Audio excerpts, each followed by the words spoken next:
advice mo sa mga nakikibaka ngayong bago? Kasi bago itong si Miao Miao, bago itong si Kiko Barriaga, bago itong si Leviste, bago nitong si Respicio. Anong advice mo dyan bilang isang veterana na laban kontra bangag? Siyempre, dapat ang laban is consistent, hindi yung season na lang. Pag lumaban ka kasi spoke sa katotohanan, kasi hodang kung sino ang babanggain mo. Kung yung heart mo para sa kabutihan o para sa Filipino. So advice ko sa kanila, as long as they know na alam nila yung tama, yung pinaglalaban nila at yung mga ebidensya na binabanggit nila, ituloy nila yon. Okay, suspend siya, basta ang importante, manindigan dun sa prinsipyo. Pag lumalaban ka sa bayan at para sa kabutihan ng pamilya mo at pamilya ng bawat Pilipino, patay o buhay yan. Ibig sabihin, like ko nga sinasabi, di ba, until the last drop of my alindog. Tuloy ang laban. Tuloy ang laban. Sa akin, yan namang what sets apart.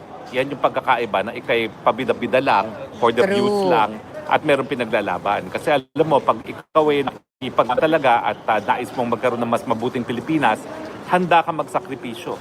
Yes. Kaya asahan mo na, Miao Miao, baka mamaya hindi ka lang isususpinde. Baka ikaw na ituluyang sipain dyan dahil ikaw masyadong maingay at talagang ayaw nilang dumami yung hanay sa Congress, lalong-lalo na sa congressmen, no? Na dadami yung mga tututol dito kay Bangag, no? Kasi baka mamaya wala na silang numero sa impeachment, baka maging ehemplo ka at sundan ka ng mga ibang mga mambabatas, hindi lang yung mga bata, pati yung mga veterano na, no? Kung pwede naman sumunod sila sa yapak mo, no? Kaya yan ang pagkakaiba ng for the views at saka yung naninindigan. Kasi alam natin na tinataya natin pati mga buhay natin, no? Yeah. At wala sa atin, parang yun na yung calling natin eh.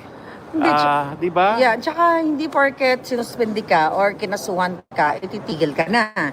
Di ba tayo nga, di ba? Ilang kaso ba pero tayo? Hindi nga ako makauwi ngayon ng Pilipinas eh. Ilang kaso sabi ko, 1 million. Hindi mapatahimik. Hindi lang yun, may assassins pa. So, hindi porket kinasuhan ka na or tinakot ka, iaatras ka na. Tingin ko naman si Miao Miao, hindi yan titigil. Matapang naman yung mga batang lumalaban. Mukha namang kaalyado talaga natin yan to the end, na alam nila ang pinasok nila at alam nila hanggang dulo na ito kasi hindi na po pwede magpatuloy yung sistema eh.